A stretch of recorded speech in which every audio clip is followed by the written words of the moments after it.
sis. Hey, sis. Hey, Sister Circle. I'm your big sis, April. And I'm your little sis, Tiffany. And we are Sister Talk Network podcast. Sisters bridging the generational gap while encouraging candid conversations and healing amongst women, friends, and sisters. You have a sister now. Right. Hey, sis. Hey, sis. Hey, Sister sis. Circle. We are back. We back. It's been a minute. Yeah, it has. It's been a minute. Other than our little clip that we had, it's been a minute. Yeah. We've been through some things. Yes, we have. We're going through some things. Yes. But God. Yes, and if you don't already know who we are. Yeah. I am your big sis, April. And I'm your little sis, Tiffany. And we are Sister Talks Network podcast. Ooh, we got that one good in unison. Yes, we did. Especially since it's been a minute. Y'all think I was on a choir. Especially since it's been a minute. Well, we usually always start with something uplifting, inspiring, and we have a deck of cards that we were reading from. Yeah. But today, as I got ready to pull those cards out, God said, it was almost like, put them cards back. Yeah. And gave me a scripture that I want to share. Okay. And it's a very familiar scripture, but it's so perfect for this time in our lives. And God said, "For I know the plans I have for you, declares the Lord. Plans to prosper you and not to harm you. Plans to give you hope and a future." And for anyone that doesn't know, that's Jeremiah 29:11. So it's his plans, not ours. He spoke some clear words for us this year for where we were going. Yeah. And he told me to put my cards away. You're like, what's going on? This is not a program. Yeah. This is what we usually do. Yeah. But he is interrupting what we usually do for what he wants to do. And I'm here for it all. I'm here for it all. Yeah. So we want to talk about something that's pretty heavy. We'd be remiss to just keep going without addressing where we've been the last 7-8 months, where we are in this moment. And we always decided or made the decision that we would allow God to use everything. We will be totally open, honest, transparent with what we're going through, where we've been. Yeah. So we lost our mom. We lost our mom it's almost 2 months. It'll be 2 months in tomorrow, right? Yeah. Yeah. And it's really been a struggle with managing that.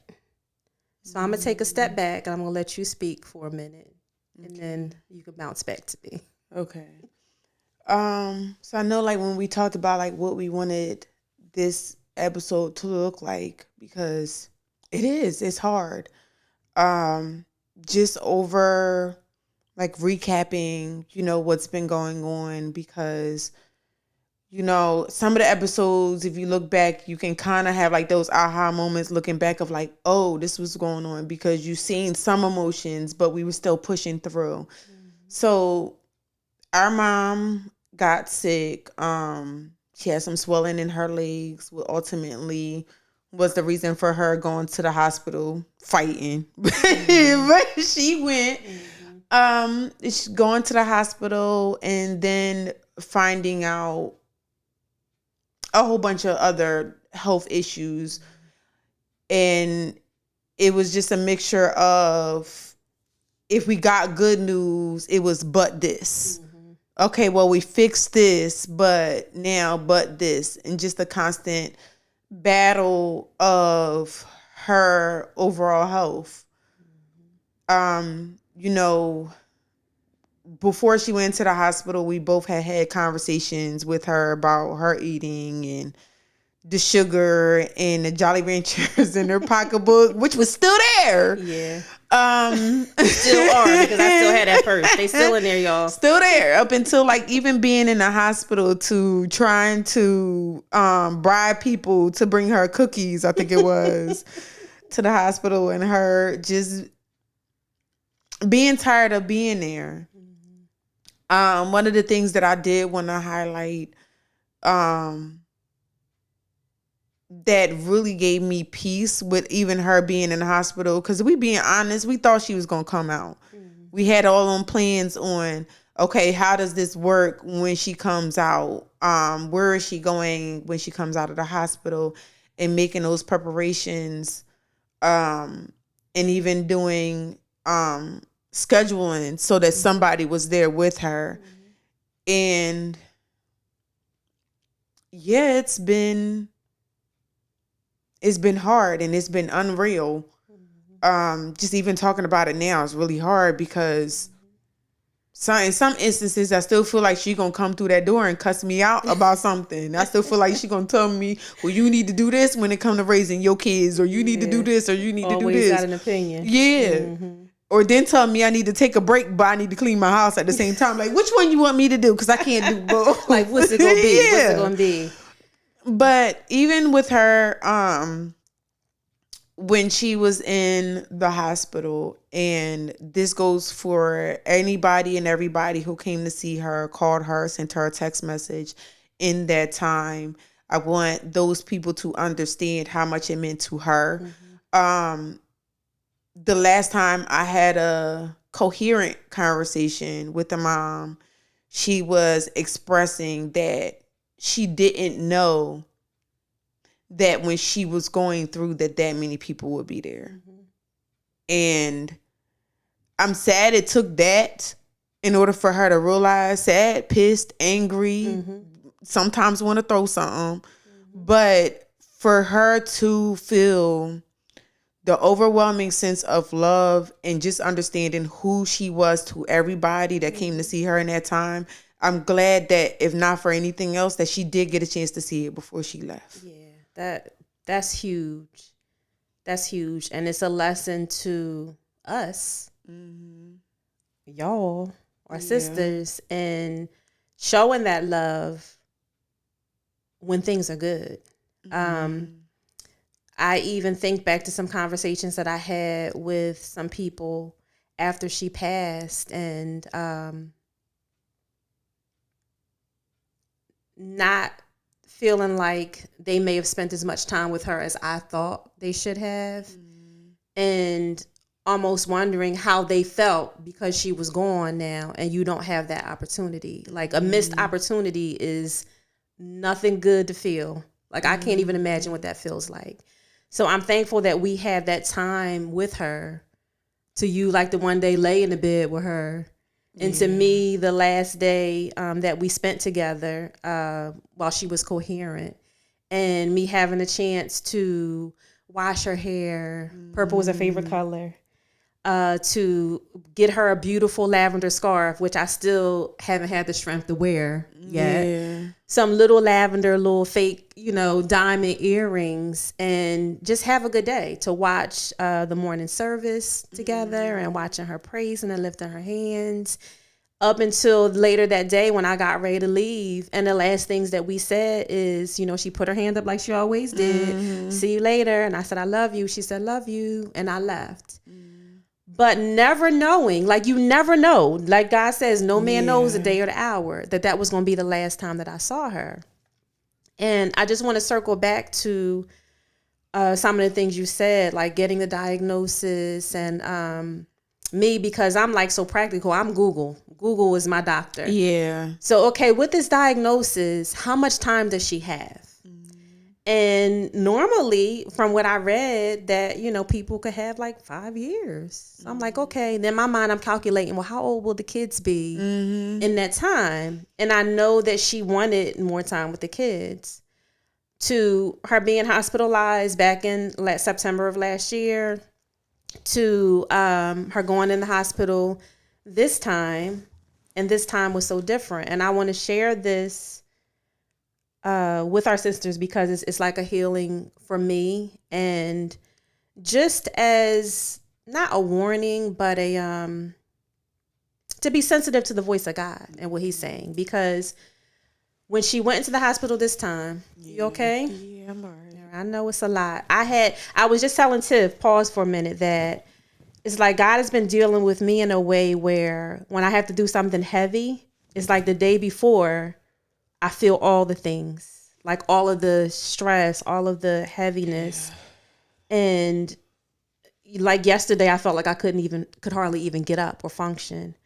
And this is the second time that's happened. But the day of, I have a renewed strength. So it's like he deals with me ahead of time. But I'm here for you. I know. So her going into the hospital this last time and starting locally and then making a transition to a better hospital, which is like a little over an hour away.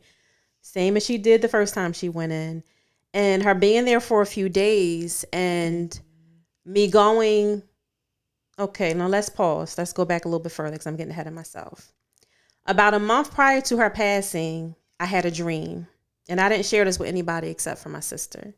And in that dream, it was a family member calling me, a very unlikely family member. I don't talk to this person at all. I love them, but I don't talk to them at all unless it's like a family gathering and we are all collectively getting together, all of the extended family.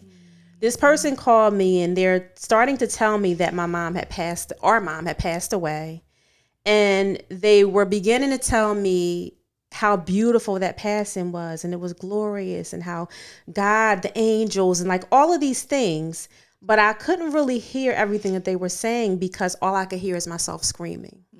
And then I woke up and my heart is pounding and it's like, oh, that's not real. Like you're just relieved that it's not really happening in that moment. So, okay, back to the hospital stay. She goes into the hospital. She's getting ready to be transferred to a better hospital for her condition. And I go to the house to pick up a few things for her. And as I walk into the room, I hear audibly, she's not coming home this time. And in that moment, my heart was just like, ooh, shattered. But prior to that moment, Tiffany and I had redone the bedroom for her to just make it more comfortable because of what she was going through. And Tiffany had placed up some beautiful art. And one of them said, I'm with you always, or something to that effect. And my attention was directed to that. And in that moment, it was like God speaking to me. It was no longer for her. It was for me in that moment. So, of course, that was a very emotional moment. Fast forward to the night before she passed, and we get a call from the doctors at the hospital while we are actually at a speaking engagement, and rush up to the hospital.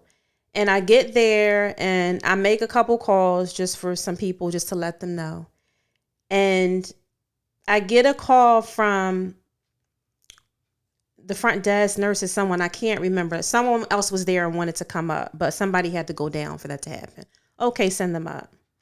The person that came up was the same person that was in my dream that God gave me a month prior to any of this happening, that mom was going to pass.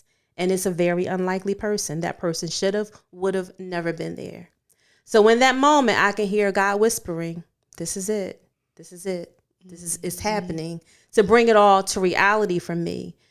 And although that was the hardest 24 hours of my life, our lives, because she passed 24 hours later, God prepared us in a way. He didn't have to do that for us. Yeah.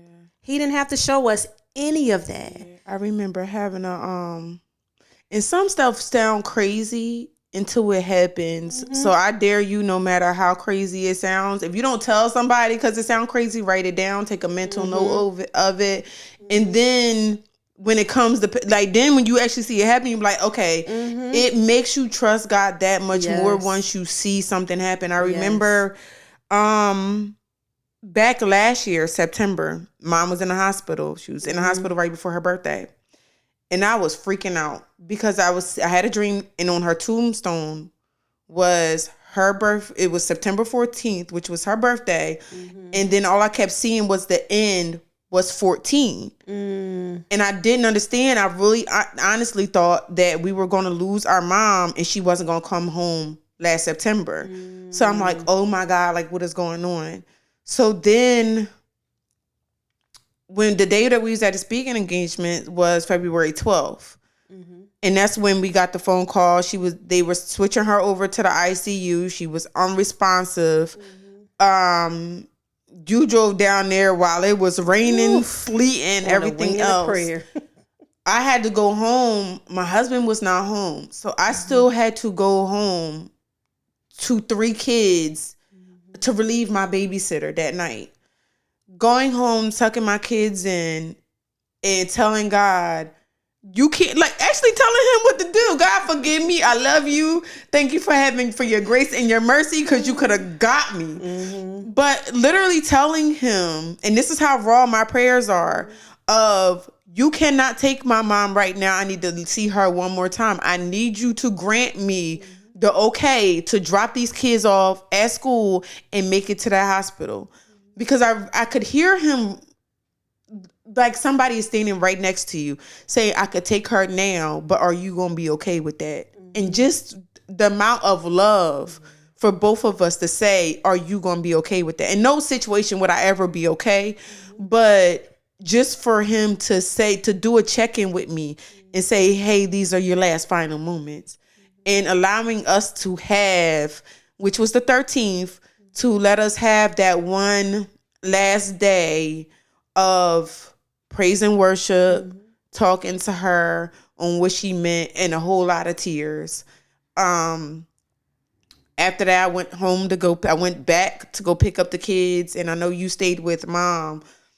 And 10 minutes before the 14th hit, you called me and said that she wasn't here. Mm-hmm. And I'm like, oh that my God. 14th. Yeah, that was my 14th. That was your 14th, because some people even thought, because of the timing of when the phone calls went out, that she had actually passed on the 14th. But it didn't happen that way. Mm-hmm. And I don't know why. It didn't happen that way. But it didn't. But I can recall, even on the night of the 12th, going into the 13th, being at the hospital, and they're trying everything. They're trying everything. And just the nurse that was there, it was like she was an angel. Like the way she handled me, they're trying everything. And every 15 minutes, she's coming back. Not the nurse, she was a doctor. Excuse me, doctor.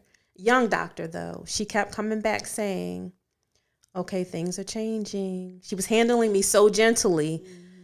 And basically what she was saying is, there's nothing else we can do. Like we can do these things, but we already know the weakness that's in her body. So those things really aren't going to help. But if you want us to, we will do all of these things.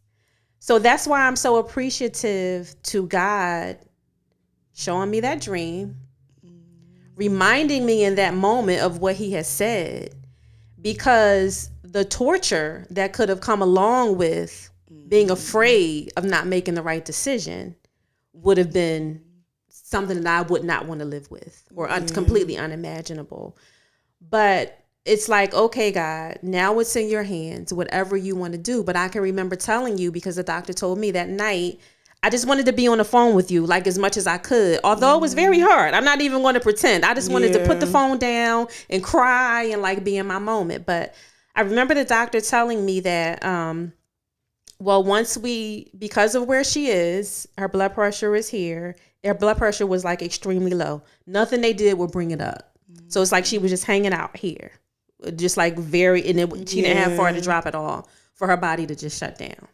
So they said, once we stop and we don't do anything more, it's going to go very quickly. And I think I remember telling you that, like, Tiff, no, I don't think she's going to make it through the night. But God honoring you, because I was, and y'all, she crazy, she raw. I would never talk to God the way she talked. I apologize afterwards. But if you ask me, if there's nobody else, I'm gonna be honest with God, because you already can hear the cuss words going through my head and my heart. So you already know, God, you made me in all of my imperfections. You already know I'm going off internally. So if you ask me, can you take my mom? No, I need to see her. Only because you God. I'm not saying what I really feel. But like, no, you can. I don't know how to give permission for that. Yeah. So the only thing that I could ask for was, can you give me one more day? Can you allow me? And he could have said, no, I can't. I was like, can you allow me to just drop these kids off?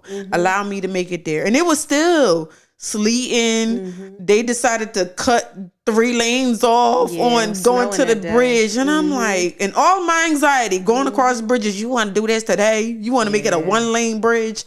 But like, even that, like, and just even giving me the strength, because I look back on, how did I do that? How did I get up, pack lunch, get a kid's breakfast, get everybody dressed and ready for school in complete zombie mode? But I think that's why the scriptures tells us that his strength is made perfect in our weakness. And that was a true representation, because just like you're saying, when I think about that night at the hospital, it's all just like a fog. Like, it's like a dream. It really is like a dream of making these decisions in the moment. And no, not even being able to do it with anybody but God. There's no way possible that we could have gotten through that. So I'm grateful to him for being our strength in that moment. I'm grateful to him for all of the insight that he gave us that he didn't have to give us, just for everything that he did. And like, I know we talked about prior to this Monday, which is when like things just took like a quick downward spiral. We had talked about, we had that speaking engagement, and there was one more thing that we were working on, just to, donate, give in the community. And then it was like, okay, everything shuts down. I just need to dedicate all my time to Mom. I need to love on her, as we were already doing, just shut everything down. But now I know God said, nope.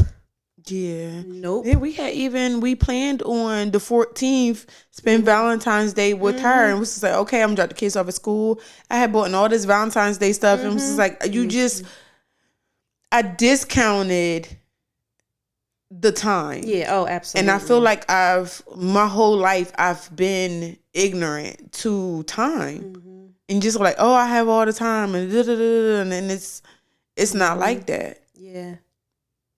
Yeah, that's so true. Because even in knowing her condition and seeing that, like, during those 6 months, like you said, it was, this is better, but then this, or, being out and about, and she may have a good day sporadically, but for the most part, it was, and then trying to explain to the people that seen her on a good day was really hard. I know my husband, God bless his faith, is so strong. But on that day that she asked for him, which was a red flag for me, because she loved him, but she ain't really asked for him the way Not she like asked that, for him. Yeah. So for her to ask, and I'm like, okay, what's going on? And when he came up to the hospital, he was like, oh, she was good. She was like, hey, son, how you doing? Give me that jacket you got on, and cracking jokes back and forth. And he left, and he was just like, Mom seemed fine to me. Yeah, she gonna be all right. But just like all the other times that like nobody seen what we were seeing, and God wasn't speaking and preparing them how he was preparing us. No. And in hindsight, I almost wished I would have shared what he shared with me in that dream with others outside of you. But it's something that he's teaching me, and being bolder in my faith and trusting the God that I know is in me, and not being intimidated by others who were going to try to convince me that I'm wrong. Because the reality is, I didn't want to believe it either. I wanted it not to be true. And then he just kept speaking it. You go into the room, she's not coming home this time. But that intimidation factor of not being bold in who he says I am, who he says we are, that has to take a back seat. And being confident in knowing that when he speaks a word to me, it means just as much as if he speaks it to whatever the highest authority you can imagine here on earth. And that may have lit a fire under some of those people to say, oh, let me get there. Let me spend more time with her. Because ultimately it was about her and not about them. And I didn't do that. And then, in hindsight, like, honestly, I don't know if they would have received the word or not. I don't think it would have made a difference. Any difference. Yeah. Because I do remember some of the words that you spoke to that individual and letting them know that even beforehand, this is what mom wanted. This is what her plan was. You don't have to honor that or respect that. But at the end, you were given the duty of respecting her wishes. Yeah, oh, absolutely. And you made that perfectly clear, regardless of who liked it, who didn't, who wanted to go another way. It wasn't about anybody else, but mom wanted things done a certain way, and I ain't want her coming back to get us. Like, 'cause listen. Yeah, but and thinking about that, it makes me reflect on, okay, just like mom gave me clear directions that when she passed, she didn't want people standing over her. She told me, okay, who can and who can't, something private. And then she wanted a graveside service. That's what she wanted. Instructions down to the wire for what she wanted. And I'm so grateful for those talks that we had when things were good, happy, healthy times, that it just came about because my husband and I talked to each other in that way. And I'm like, okay, man, you need to talk about this too. So we had the conversation, but it puts me in the mind of, and it reminds me that we need to be the same way with God. God often gives us very clear, precise, decisive instructions. But because X said this, Y said this, my brain is saying this, I'm second guessing everything. And that's how, and I can't say we collectively, that's how I have gotten out of the will of God, by second guessing it, taking things to people for their opinions, listening to my mind. Well, maybe he didn't really mean it that way. When he speaks a word, is what he means. Yeah. And I think instead of us taking that word to others, that we have to first seek him and ask him, okay, what do you want to do with this? What does that mean? And I haven't always done that. I've said I'm doing it, but not completely surrendering and taking those Selah moments and just listening to what he's saying. Yeah. So yeah, that's important. And I never thought about that correlation of her word, which was clear and firm, which I stood 10 toes down on. Yeah, you did. Like, but all the adversity that came, ooh, girl, like, all the adversity that came, all the opposition that came, all the questions that came. No, this is what we're doing, and how important it is as daughters of the King of Kings, Lord of Lords, to take that same 10 toes down approach on what he's saying. How do you want me to do this? Yeah. But asking the right questions of, okay, what do you want me to do with this? And then being okay if it's not pretty. Yeah. Because I think that's where I get, and I'm just like, mom, like we joke all the time, like how mom, like, deep rooted in us. It's got to be pretty. Like, don't you leave this house looking a mess. Don't you leave unpresentable. Don't you leave. But what if God tells you, all right, no, I want you to get the camera. Now, God forbid if he ever tell me to get on this camera without my wig off. I don't know if I'm listening. God, you gonna have to come down here and tell me, what did you say? You want me to do what? Because edges is going to be laid. But other than that, it's just like, what did God authentically tell you to do? He's like, I want the carbon copy of somebody else. You embarrassed by what I love how Sarah Jakes calls the saints. You worried about what the saints is going to say. You worried about, well, how is she called to do this? Because it's supposed to look like this. No, it's not. It's supposed to look like however it's supposed to be. My favorite, one of my favorite stories in the Bible is the woman with the illness of blood. Everybody else has shunned her because she was so-called unclean. They had already had her labeled to the point that they took away her identity. They took away her name. She was labeled nothing but what was wrong with her. And that's what the world does to us. oh, that ain't Tiffany no more. She a thief. She a liar. She'll cut you. She'll cut you out. She might take the tires off your car. Like they label you as all these things, and then when you go and say, "But God," it's just like God ain't just come out of your mouth. But I know what you used to do. Yeah, I know what I used to do. Don't push me. Yeah. Oh yeah. Cause she's still way back in there. She back there. I talk to God every day so I can keep her back there. But that's not what we're doing. And I think if people just embraced individuals for who they were instead of shunning them for their sins, we will be so much better off. Yeah. I'm not judging anybody based off of what they did, what they still do. Yeah, doing. Hello. I do not. I could care less. Yeah. Your gifts are your gifts. The more you stay focused on God, the more those gifts get stronger.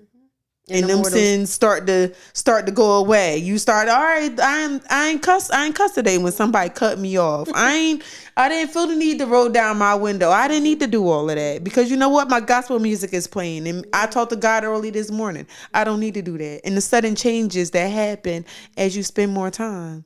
But yeah, it don't always got to be cute. And I'm learning. It don't always got to be cute. Yeah. And just submitting yourself to him wherever you are.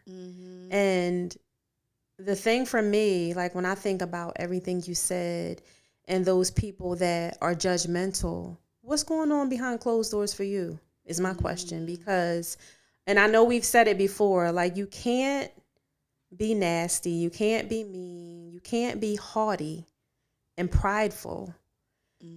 And think that that's okay with God because you have gifts. Yeah. I had this amazing experience of being at the feet of some prophetesses. I don't even know how to say the word. Women prophets. Y'all know what I mean.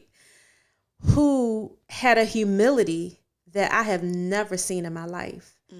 When I hear the term prophet, and I can only speak from my experiences, it almost gave off a haughty persona of I'm up here, you're down here. The word of God only comes through me. But hearing those women encourage and say that God want to speak to you. You're his daughter. Nobody has to lay hands on you. Nobody has to speak a word to you, although there was a lot of that happened. But that God literally wants to speak to all of us and not wanting to be labeled with the stereotype of what we've seen in the church on many occasions of what a prophet looks like. The humbleness was just something that was simply amazing and just gave me a whole new zeal, a whole new fervor in tapping into those gifts that I know that are within me and us and allowing God to do it his way. And even there was just this one young lady who she was younger than me, maybe a little bit older than you, but she didn't look the part. And I almost let that trick me out of a blessing because it's me and an enemy in my ear saying, why she got that on? You know, like you won't be up here in front of all of these people. But God gave her a clear word for me. A word that he had already spoken to me in a session prior, gave me 3 statements. And if she didn't speak those statements back verbatim from the platform, she ain't have to come to me. Yeah. So it's like God does what he wants to do, how he wants to do it. And just the cutest thing ever, you know, dress nice and jeans and a sweater. Yeah. But because of what I'm used to that looking like, you up here in your suit and your hat and your like all of those things. But God is changing the narrative. And I had this, when you were talking, I had this question in my mind. If the enemy can use anybody, why can't God? Hello. Like. And it's not going to look the way we expect it to. Yeah, God used a burning bush because that was his way of getting the message through. So why can't the enemy? We give the enemy more credit than we give God sometimes. Oh, the enemy out to get me. Oh, this and all this. And I remember Michael Todd talking about. He was like, a lot of stuff that you be blaming the enemy for, you did it. Yeah, that's he's so like the true. enemy ain't seen you in 3 months because 3 years. He's like, because he laid the seed and then you ran with it. Yeah, you got anxiety and all this other stuff because you've been running with the platform that the enemy gave you. You doing all the work. Yeah, that's so true. It's so true. And it opened my eyes, opened the understanding of my eyes and my heart in a way like never before, because the relatability and understanding, just what you said, that God can use whoever he wants to. And although I know that and I know better, but it's just allowing those thoughts to get in my head and the enemy speaking because he knew that word was going to come through that person. Yeah. So had I been sidetracked about, okay, what you got on, or you may not look the way I've usually seen somebody stand up and speaking a word to me, I probably would have missed it and not even heard it. But the whole weekend was that way. Nobody looked like anything that I was used to as far as people being in these positions. But God is doing something new in this season because he has to. Yeah. He needs to relate to those people that are out here on the streets. Yeah. And he's even showing me that in me where just going into places that nobody else is willing to go into, but going in differently this time. Lord, I've been fighting on certain stuff and be like, nah, pick somebody else to do that part. I don't want to do it. I remember one of our cousins was in the hospital and I felt every need to go. And I was like, I don't care what I got to go through. I'm getting to the hospital today. And I remember going and seeing him, and the person that he had in the room with him after I got finished cussing and praying, cussing the enemy out because I knew what he wanted, and praising God for a renewed mind of we fighting this thing, and letting him know that he didn't have to fight it alone, and then debunking some of that stuff of, oh, you the only one that went through this. I'm like, no, we not. That isolation. We not doing that. You are not alone. You're not by yourself. I've went through the same thing, and that's why I'm up here. And when I got done, his friend, I'm not even gonna say the label, but he said, "Are you a?" And I was like, absolutely not. Did you just hear all the cuss words that came out of my mouth? No, I am not. And I was just like, I refuse for anybody to call me that because of the stigmatism that comes with it.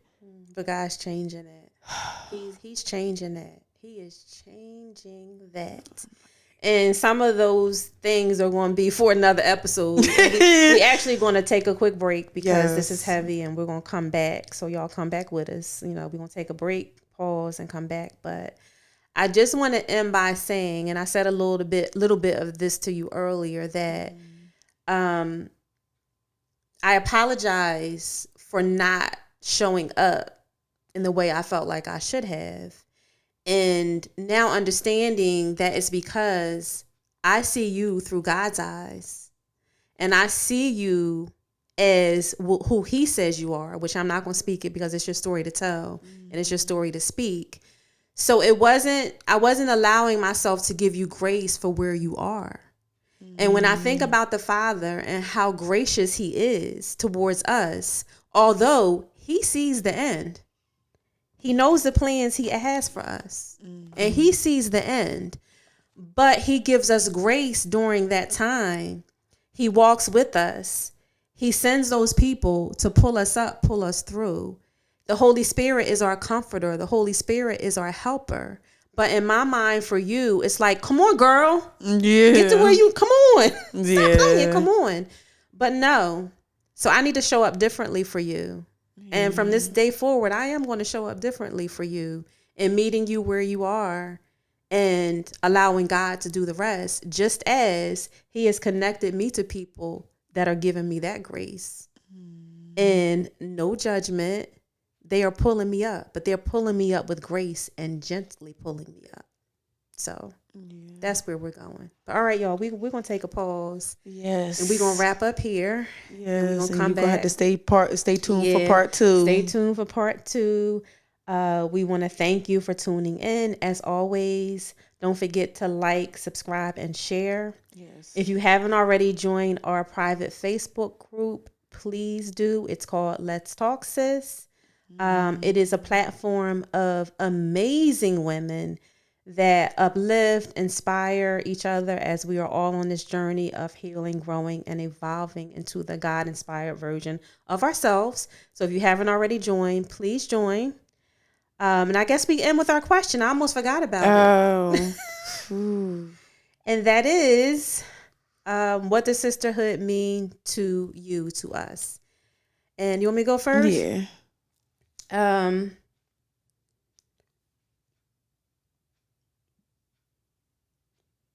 I have a couple of words, but I'm going to use the words of my good prophetess sis that gave just an amazing word.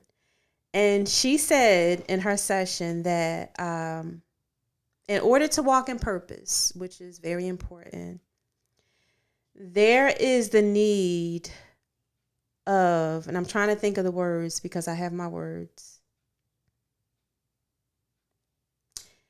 It was prophetic connections. And I don't know if she would use the word connection, but we talk about divine connections. So for me, sisterhood means prophetic, divine connections. And what that means is these are connections that are inspired by God. And in order for us to know that these connections are inspired by God, we have to talk to God about it. So that's where the prophetic piece of it comes in. So that's what sisterhood means to me. Prophetic, divine connections. What does sisterhood mean to you, sis? I gotta take one of my memories from Mom. That's good. I remember us in the car, and she was asking about a podcast, and she was like, "What you doing? What you got? You got a radio?" She called it a radio station. And I'm like, "Girl, it's not a radio station." But coming from somebody who had the Wi-Fi cord going around the apartment, I ain't expect her to understand. So I just let her have it. Yeah, Mom, it's a radio station. But she asked to listen to one of the episodes. And when it was one of our early episodes where we were talking about like the generational gap between us and how like the years of separation had came between us. And she said, "I'm so glad somebody talking." And she was adamant about us having each other. And I never really understood. She never really talked about, and even though I seen it with her sisters, but like I never really she never really talked about the importance of having a sister, which was crazy to me because you got all these sisters. But like she really never talked about it. It was definitely shown. But I just keep thinking back to that moment of like her just being happy that we had each other. And that's my like each other. Like that's sisterhood. That's all sisterhood is. If I could sum it up in anything else, like each other. I do want to share a moment. I remember when Mom had passed and you were on the phone with me and you was leaving the hospital and you said, "Do you need me to come to your house? Do you need help with the kids?" And I remember saying to you in that moment, I didn't know how the heck I was going to make it through that day. But in all that you had went through in 2 or 3 nights of God knows how much sleep you got or what was going on, and you driving from Philly, and it was, I don't even know what the weather was like outside. I was like, "What do you need?" And just in that moment, I think it's very important for us as sisters and as each other to figure out what that other sister needs, even if we aren't able to vocalize it. And sometimes you're like, "Girl, I don't know," and just figuring it out together. Yeah, that's important. Yes. Sisterhood means each other. Yes. And really understanding each other and knowing when we need to take a pause for ourselves too, which I think is very important. And that's something that I struggle with. And knowing thyself, ourselves, and knowing each other. That's good. That's good. All right, so we're going to wrap up there. Yes. We want you all to have a good rest of your evening. Tune in for part 2. We just need to take a quick break because this is heavy. And we will see you soon. Bye. See you.